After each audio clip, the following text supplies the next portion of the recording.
La situació de la pandèmia a Eivissa és la més preocupant de tot l'arxipèlag balear. La situació a Eivissa ens preocupa una mica més. Sembla que és veritat que ha hagut una lleugera disminució de casos, però és veritat que és la illa, diguem, que ens fa estar molt més pendents d'aquesta evolució. Mentre que la major de les PTUs, la taxa de positivitat en l'última setmana es situa per damunt del 10%, a Menorca no arriba a 1,5%, a Formentera frega 6% i a Mallorca és de 5%. Pel que fa a les zones confinades, sembla que la situació està millorant a Sant Antoni, mentre que a Vila cal esperar fins a la setmana que ve per veure si funcionen o no les restriccions de mobilitat.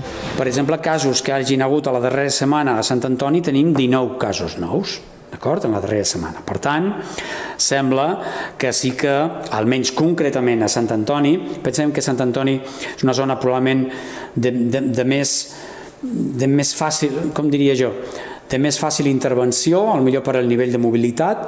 A una ciutat com, per exemple, a Vila, a Eivissa, doncs, és un poc més complicat per la tipologia de barri.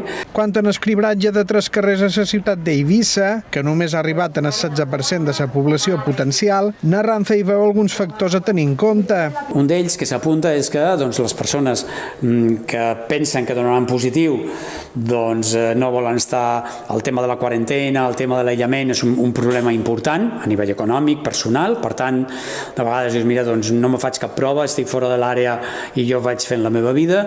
Això és una possibilitat. De moment encara no sap si el confinament en aquestes dues zones s'allargarà més enllà dels 14 dies anunciats inicialment.